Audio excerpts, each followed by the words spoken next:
vallée, monument de vallée et les végétations typiques africaines en hiver quand c'est très sec et sans que c'est pas vert quoi. C'est vraiment magnifique et c'est vraiment caractéristique de l'Afrique du Sud, les montagnes avec les toits vraiment plats, les sommets vraiment plats. Il y en a partout, c'est magnifique. Là je traverse une route qui passe par un parc national et je vois mes premiers Springboks. Voilà le symbole de l'équipe de rugby de l'Afrique du Sud. Parce qu'il n'y en a pas au Kruger. Il n'y en a que dans cette partie et au nord dans le désert du Kalahari avec la Namibie. Regardez, des oryx. Il y en a 2 là-bas. Il n'y en a pas non plus au parc Kruger. Trop bien. C'est vraiment joli avec les jumelles, on voit bien, c'est vraiment un bel animal.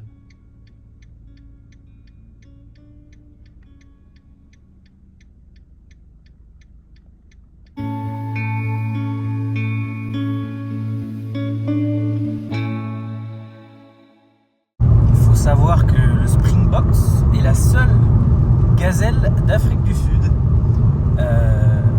Ça fait partie du grand groupe des antilopes, avec toutes les autres espèces d'herbivores dans ce genre, même les gnous, hein, c'est des antilopes. Mais les Springboks sont les seules gazelles. Et là vous vous dites, wow, mais il est vraiment calé et tout machin. Mais me demandez pas la différence entre gazelle et antilope, j'en sais rien. J'ai pas réussi à vraiment faire la différence avec ce que j'ai lu. Je sais juste que voilà, la seule gazelle d'Afrique du Sud c'est le Springbok et tous les autres c'est des antilopes.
La route, je me suis arrêté, donc j'ai mangé de l'autruche. C'est vraiment bon, c'est de la viande rouge. Moi je pensais que ça allait être plus comme du poulet ou quoi, et non, c'est vraiment un peu comme du bœuf. C'est super bon. Écoutez aussi du pudding spécial, une spécialité d'ici en dessert. Enfin bref, avec un vin aussi d'ici, c'est la première fois que je buvais du vin d'ici. Parce qu'il y a beaucoup de vin dans cette région, et bah, du coup je me suis dit je vais goûter, même si j'aime pas, hein. Franchement, je peux pas dire que j'ai aimé, mais j'ai goûté. Et sur la route, il y a plein de fermes d'autruches en fait, il faut plein d'autruches. Et là, il me reste 3 bonnes heures de route pour rejoindre l'aiguille, le cap des Aiguilles, le point le plus au sud de l'Afrique. J'espère y arriver avant que le soleil se couche, ou au moins avoir une bonne lumière et qu'on fasse le coucher de soleil là-bas.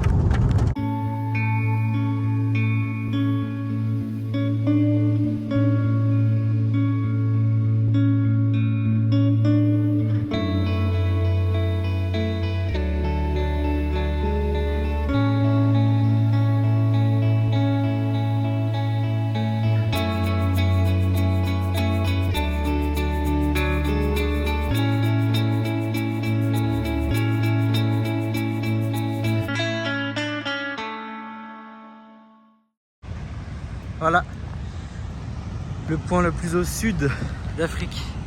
Pas que d'Afrique du Sud, d'Afrique tout court. On y est enfin après une longue journée de route. C'est magnifique. Oh. Ça me fait dire quand même que c'est bientôt la fin de mon séjour en Afrique du Sud. Et j'ai l'impression que c'est pas du tout la fin en fait. C'est passé tellement vite. Et c'était tellement bien. Et c'est pas fini de toute façon. Mais là, je suis arrivé pile à temps pour la bonne lumière. C'est magnifique.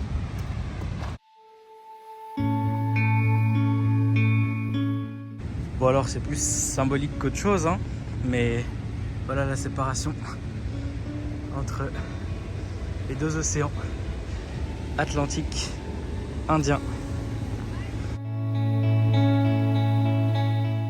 Le nord est ma voiture, l'ouest, l'est et le sud. Et ça, c'est la carte avec les reliefs de l'Afrique.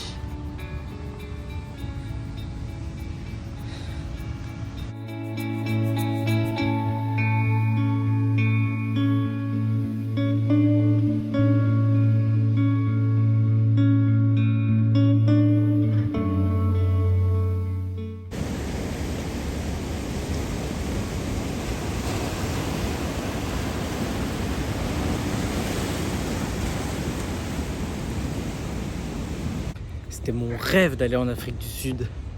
J'y suis. Je l'ai bien parcouru. Il me reste encore 3-4 jours. Je compte bien en profiter. Mais je suis vraiment pas déçu du voyage. Hein, et c'est vraiment le moment pour dire ça. Franchement, c'est... Là, la route encore, toute la route aujourd'hui, elle était magnifique. Mais vraiment magnifique. Je passais de l'Eastern Cape au Western Cape. Parce que donc après la région de Johannesburg et du Kruger, j'ai fait le KwaZulu-Natal, dans le sud, à Sainte-Lucie, là, tout ça. Après, je suis descendu dans l'Eastern Cape, donc où j'ai fait les plongées, etc. Et ce matin, en prenant la route, je suis passé à Western Cape, donc la région en gros de Cape Town. Et c'était magnifique parce qu'au début, en plus, la route c'était très sec, très jaune, etc. Et après, je passais sur la Garden Road qui est connue et qui va en gros de Cape Town à Port Elizabeth un petit peu. Et c'est beaucoup plus verdoyant et tout, elle porte vraiment bien son nom. Et c'est vraiment, tu passes dans des canyons, enfin c'est vraiment magnifique. Normalement, il faut s'arrêter plus. Moi, bon, j'avoue que j'ai un peu mal géré la fin. J'aurais dû prévoir 2-3 jours de plus, mais bon, ça va. J'arrive à rouler longtemps, ça me dérange pas, puis c'était beau et tout. Bref. Et de toute façon, il y a un site qui s'appelle Kulula, et ils font des vidéos sur internet aussi qui parlent bien de l'Afrique du Sud et qui expliquent bien. Je vous conseille si jamais vous voulez y aller. Et juste trop bien quoi. Trop bien, là c'est magnifique. Les deux océans qui se rencontrent. Et puis bah voilà, là je vais pas trop tarder à aller trouver du wifi et à manger avant de rejoindre Hermanus de nuit. J'ai pas trop le choix et comme ça demain je fais le lever de soleil à Hermanus, lieu magnifique pour voir les baleines. Et j'enchaîne sur toute la péninsule de Cape Town. Et ça devrait être très joli. Par contre, le temps demain doit être pas terrible. C'est un peu ce qui me fait peur, mais voilà. De toute façon, c'est comme ça. Donc on va bien voir.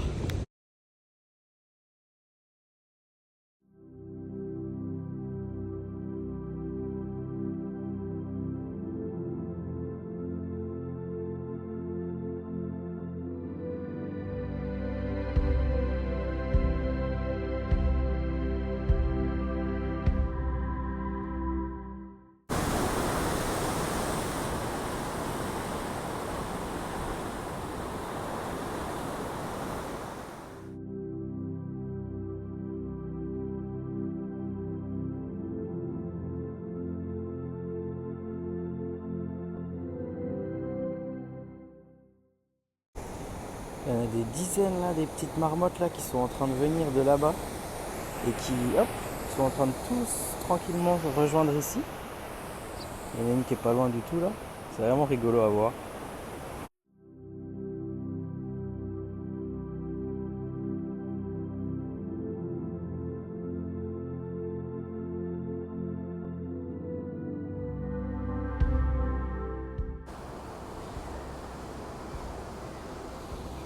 Hop, et ils bougent tranquillement tous vers là-bas.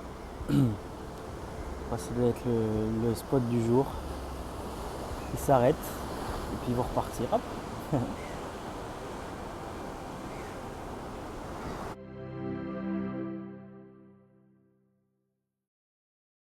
J'ai emmené ma voiture à laver parce que c'est le dernier jour.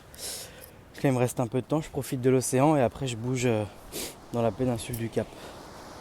Voilà.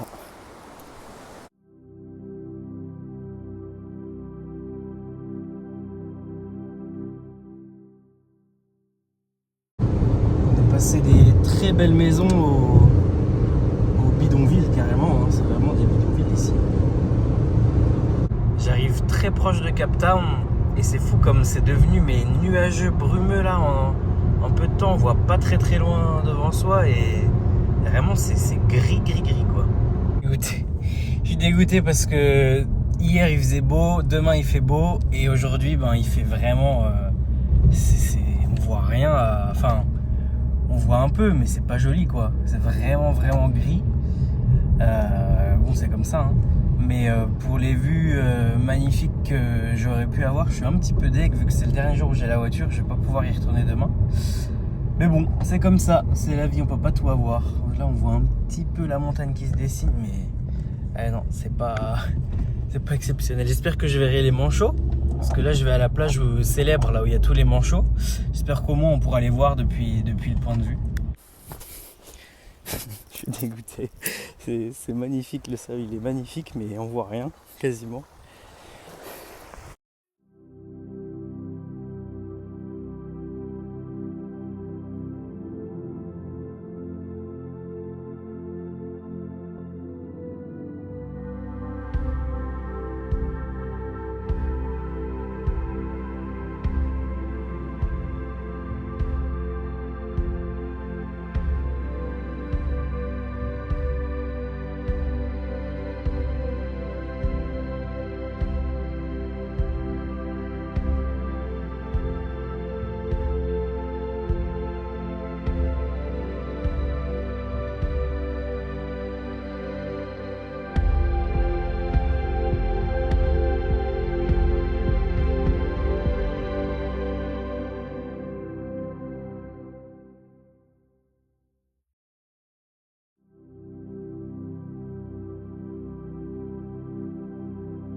De l'autre côté, bon ça me fait faire moins d'arrêt mais on voit rien du tout quoi. C'est complètement gris.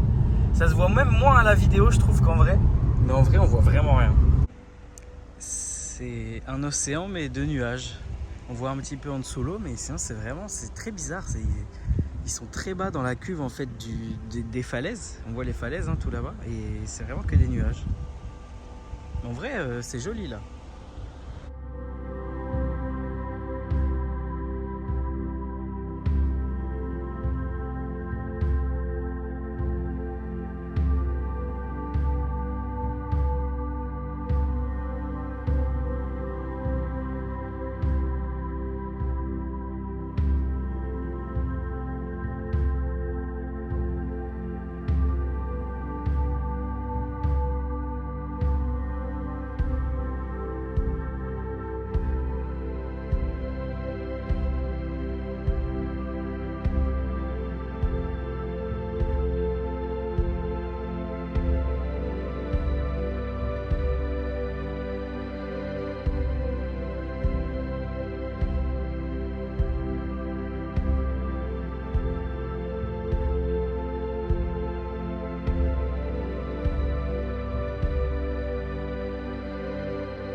Voilà, c'était l'animal là que j'avais vu dans le parc, que j'avais dit que je sais pas ce que c'est.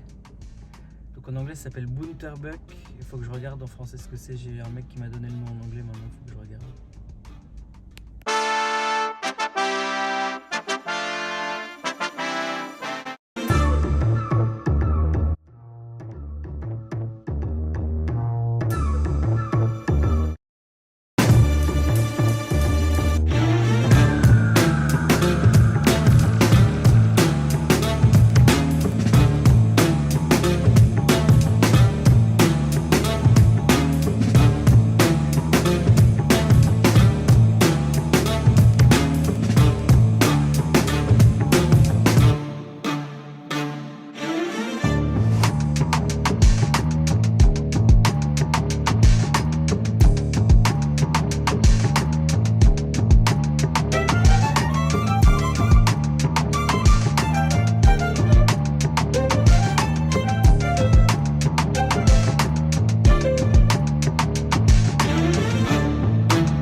Devinez combien j'ai fait de kilomètres. À 140 km près, j'ai fait 10 000 km. Je sais même pas comment c'est possible. Quand je suis arrivé à Cape Town, j'ai regardé quand même s'il n'y avait pas des matchs de rugby, je sais pas, de la sélection ou quoi. Et du coup, j'étais dans le rugby, j'ai vu qu'il y avait la Coupe du Monde U20, mais j'ai vu Wellington. Ça se passe à Wellington, donc Wellington, la capitale de la Nouvelle-Zélande. Je me suis dit, bon bah, c'est mort. En fait, c'est Wellington, juste à côté de Cape Town. Donc là, il y a un mec sur le groupe de l'hostel, il a mis qu'il avait des places. Du coup, je vais aller voir. Et j'ai acheté le maillot ce matin. J'ai même pas fait exprès. Du coup, je vais aller voir des matchs de rugby. C'est trop bien. Je suis trop content. J'ai pas trop compris quel match on allait voir, mais de toute façon, c'est pas l'important. Je sais pas s'il y aura l'Afrique du Sud, mais il y a plein de matchs. Il y a l'Irlande, la France, il y a toutes les grosses équipes, quoi. Donc on va voir ça, ça va être cool.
Ok, fin de cette deuxième journée à Cape Town, assez productive.